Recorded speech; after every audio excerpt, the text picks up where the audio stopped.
So I really enjoyed this morning. I thought there was some really wide-ranging discussions. We covered a lot of ground. I'm going to use an example. I like examples. So I'm talking about healthy life expectancy, and we sort of start at a high level with healthy life expectancy is a good summary measure of health at national level. And it's been an ambition of our current government in the UK has an ambition to halve the differences in healthy life expectancy between the wealthiest and the poorest area of England. Very ambitious, unlikely to succeed, but that's their ambition. And the previous government had two ambitions, one to reduce inequalities and the other one to add 5 years to healthy life expectancy. And they didn't do very well on that either. But it's, for most countries, improving healthy life expectancy is a key goal because it's a nice summary measure and also because it's what we all want. We don't just want to live a long time. We want to live, it's the healthy bit of life expectancy that's important. We want to live healthy years. As part of the national aim to improve healthy life expectancy in England, local regions were tasked with improving healthy life expectancy. So the Director of Public Health where I live in Norfolk in the east of England approached me and said, well, what can you do anything to help us target this? We have limited resources. We want to reduce healthy life expectancy. We want to be able to do more at local level. We want to know where to put our resources. So that was really the brief, was how we take this overarching high-level summary measure and start trying to implement it in small geographic areas with small resources and a limited workforce. And from conversations I've had with other people in other areas, although I will be talking about a small area in England, I hope there is the resonance and that other people will also be struggling with this idea of how do we reduce risk exposure and improve life expectancy at smaller areas. Okay, I dive straight into sort of a complicated diagram and get it over with. So we have, here I've got England at the top. Sorry, wrong button. Here we go. England at the top here. We've got the different regions of England. And then in comparison, the bottom chart, we've got a selection of European countries. This is taken from down the bottom here, this VizHub. This is the Global Burden of Disease Project. It's a great website if you want to know any information about health statistics in your country, about morbidity and mortality. That's collected in a comparable way between regions and between countries. So I'll just talk you through briefly. We've got 3 slides of these types of data that they call life expectancy decomposition charts, the decomposition being broken down by changes in life expectancy. So we can see if we start off with, let's take Portugal down the bottom here. We've got, down here, we've got a solid bar, which is the life expectancy of 1990. And then, oh, sorry, can I go back there? There we go. And then further along, there's a dotted bar, which is a life expectancy in 2021. And the x-axis at the bottom is life expectancy in years. So we can see that, for instance, Portugal, its life expectancy was just over 74 years in 1990, but by 2021, this did increase to nearly 82 years, nearly as good as France, better than the UK, certainly doing a lot better than Greece over the same period of time that started with a better life expectancy than Portugal. So we can see, firstly, that generally there's been a picture of improvement in European countries over 3 decades, is point 1. Point 2 is that there's a variation, quite a bit of variation between countries, both in where they are in terms of absolute life expectancy and also in terms of changes over that period of time. And the other point I want to make up, if we look at the UK graph at the bottom, third line down on the bottom, and then that's split into regions in the top line, is that we see whichever geographic level we go to, we see a similar sort of variation and spread. And the other point I wanted to make was what's caused these changes? How can we break down these changes? And that's what the color-coded bars are. And I'm sorry the key at the bottom has cut off some of the numbers, and we'll see them better on the next chart. But broadly, the 2 shades of blue are cardiovascular diseases and neoplasms, cancers. So the big driver of improved life expectancy across European countries. There's been improvement in falling death rates from cancers and heart disease. So that's the good news story. The bar on the left, that's conditions that have got worse, where deaths have gone up. And the red bar is respiratory conditions. So that's largely a COVID effect of respiratory type conditions. And the light blue is diabetes. So there's been some diabetes and COVID things that have got worse, often related to obesity for the diabetes side. So I hope that's a very brief introduction to what these charts show. And then if we look here, for example, is France, just to look in slightly more detail. Again, we can see the life expectancy in 1990, 77 years, and in 2021, 82 years. So, a really dramatic improvement. And again, the bulk of that is in blue. You can see the pop-up figure that cardiovascular diseases have added, improvements in them that have added nearly 3 years to life expectancy, and neoplasms or cancers nearly another year. So that's where the big improvements are. And again, the big fall is respiratory diseases, which are COVID related. And again, if we look at England, we can see a very similar condition with substance abuse. This is actually the United Kingdom rather than England. The substance abuse has been a worsening problem, and that's particularly in Scotland that have had a bit of a disaster with it, that light blue bar at the left-hand side. So this tells us what the underlying causes of changes in life expectancy are, what we die from. And the next obvious question is, well, what are the causes of the causes, if you like? What can we do about in order to continue seeing these improvements in heart disease and cancer and get improvements in other areas? What are the risks that are underpinning these? So that's what we decided to look at, to see if we could map changes in risk exposure to changes in life expectancy at small area, with all the caveats around that. It's hard to be too scientific about it. How do you deal with all the time that the time lags between a risk exposure and an event, which obviously vary substantially between different conditions? How do you get good enough data? There's lots of caveats around it, but we thought we'd try and see if we could get something that was good enough to drive action. As a map of the UK, the bump down on the bottom right here is East Anglia. That's Norfolk. That's where we will be looking into in more detail. So we had three things we wanted to do. I said we'd be getting down into the detail underneath that high level aim of life expectancy. The first one was what geographic area to choose. We chose the government administrative boundary that are called in jargon in England is middle layer super output areas. They have about 10,000 people in them. So, and in the Norfolk Waveney, the region we're looking at has about 1 million. So, they're a nice kind of size to get a little bit of statistical significance, we'd hoped, but not so small that we can't collect meaningful risk exposure information.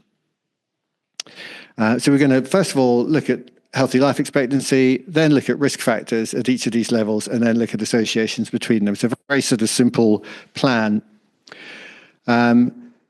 Quick recap on healthy life expectancy. It's just life expectancy with an element of health added onto it. So that this is a technical definition. It's the years a person may expect to live in good health if current age-specific population and morbidity were constant throughout their life. So it's not a prediction of how long you're going to live. It's a snapshot of current age bands. And if those conditions remain constant in different age bands, that's how long you would live. So it's really a measure of life at the moment rather than a prediction. Sorry, that's a slide. No. Okay, so there are different ways of measuring the good health bit of healthy life expectancy. And in the UK, we have a very simple approach. The National Census has a question asking people to rate themselves how good they think their health is. And they get a choice of 5 levels: very good, good, fair, bad, or very bad. And we just take the very good and good levels, and that's to consider those people to be in good health and adjust their underlying life expectancy by the proportion of people answering very good and good in the census to get healthy life expectancy. So then when we look at risk factors, so what risk factors could we reasonably assume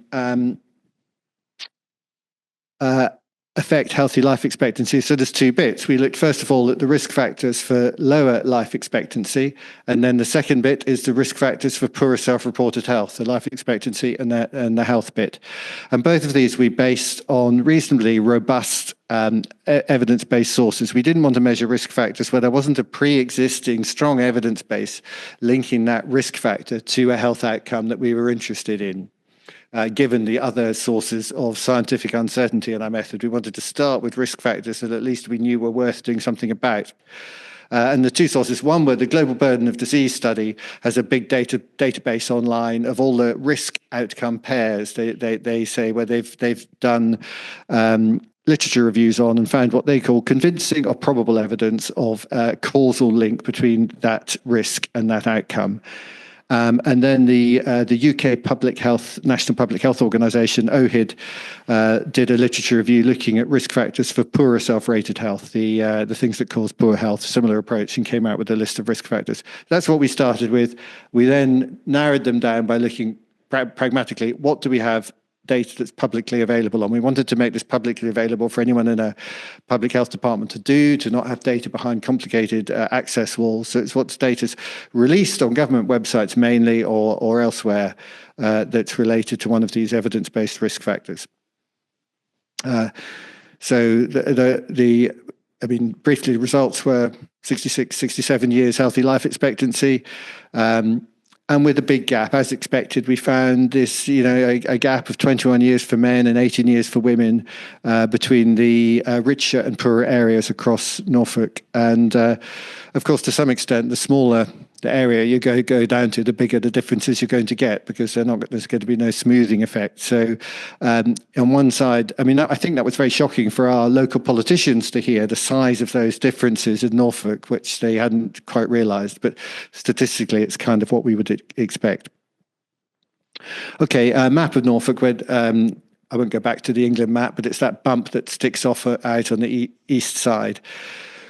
This is female life expectancy at birth. Each of these areas is one of these middle super output areas, around 10,000 people, as I said, in each of those areas, but it varies between about 6 and 14, I think, thousand.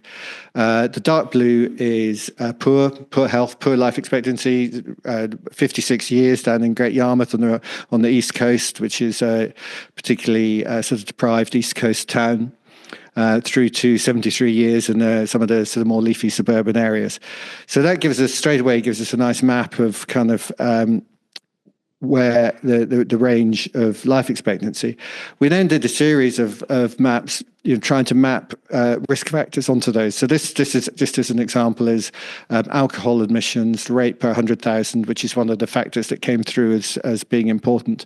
And we can see the variations in the postcodes of people who end up in hospital with alcohol-related problems. We didn't have all data available at that middle layer super output area. For some data, like here, this is physical inactivity, which comes from a national survey on physical activity rates. That was only available at what's called lower tier local authority level, the next sort of boundary level up. So for some of these, there's a lack of resolution. Okay, so then what we tried to do is to put this into a way that made sense to a non-technical audience, a government audience, around how do we communicate all this very complex epidemiological statistical information. So we came, and I would stress that these are not implying causation. I know they can read like they're implying causation, but these are purely associations. But we wanted to try and think of a way that would communicate the size of the differences. And these did seem to land with the non-scientific audience, the bit that they could kind of understand and relate to. So things like, there was a difference of 7.2 months for each 10% more people being physically active, helped kind of get the people who were working with physical activity programs galvanized, and they found that a useful statistic to use. 6 months for each 1 microgram per cubic meter of PM 2.5s and air pollution, a manageable reduction in air pollution was associated with, again, not causation, associated with quite a good extension of life. Income, why did we use the weekly income after housing cost? We used a whole load of different measures of poverty or deprivation. The standard one being the index of multiple deprivation as the standard UK government measure. But that has some complicated nuances in what goes into it. So we then broke that up into lots of different bits. And of course, we couldn't put them all in because they're all correlated with each other.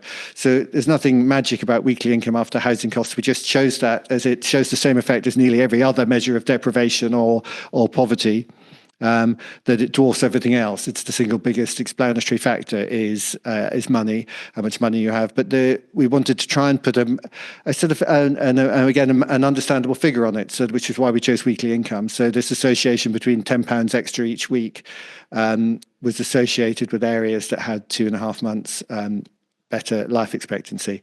And then we had alcohol admissions for the other big factor. Living alone, diet, physical activity all came through as well. So don't look at the detail of this. This was again an attempt to get very granular data, kind of almost mapped visually. So we did this for all 128 areas. I've just got the top 15 above and the bottom 15 below the grey bar here. So it's a big table that's been split to bottom half and top half. The sort of left-hand side, all the red at the top, is all the different measures of life expectancy at birth and 65 years for males and females. And red is bad, blue is good. Red's the bottom 10%, worst 10%, blue's the best 10%. And then we've got a selection of different risk factors. So the idea behind this was that it was a resource for the local council to look at and say, well, I work in, Pakefield North in East Suffolk or wherever it might be. I can see, we've got terrible life expectancy, but we're pretty good on falls, and maybe we need to do something about physical inactivity. So some way of trying to get them to navigate this where they were just feeling we don't know where to start and give them something to start on. Okay, I'm nearly finished here. I know there's a lot there, and I'm happy to answer any questions about it. But some limitations again. The big one, obviously, that this is observational data. We're not saying it's causal, and that if you give people £10 extra a month, they'll live for £10 extra a week. They'll live for four months longer. I think you understand that it's intended as a tool to focus discussion on the key areas. The second one is how important it was, which feeds back to the discussion this morning about how important it is to get accurate measures of your data, to get it right. I was surprised how bad our smoking data is in England. So, for instance, for us in Norfolk, it's based. This is where national smoking. I assumed it had come from a more robust source, but it comes from a national survey that's actually done for another reason. It's a kind of household survey, and there's a question about smoking in that. It's not done to very many people. Of our over 1 million people in Norfolk, there were only 380 people answered this survey. The response rate was only 23%. Of the people who responded, 30% of them were proxies who were asking for another people. Responding for another person. And then I looked into it, and it turned out that we have some army bases, and Norfolk army bases were excluded. Also institutions were excluded. So by this point, I thought, well, we can't use this. We got it at local level. Fair enough, it's a good guide at national level, but it's not accurate enough at local level.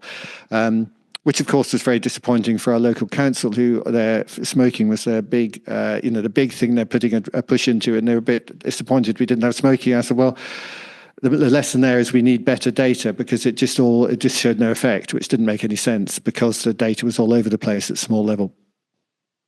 And finally, the other limitation I mentioned right at the start, but just to bring it out again, obviously there are time lags that vary for different conditions and different outputs. So this is a snapshot to try and look at what's happening now. Conclusions, just to we got some health economists involved to look at, so what are the cost-effective interventions, and there are cost-effective interventions you can do at local level that are not expensive to improve air quality, more movement, reducing alcohol use, including programs in schools.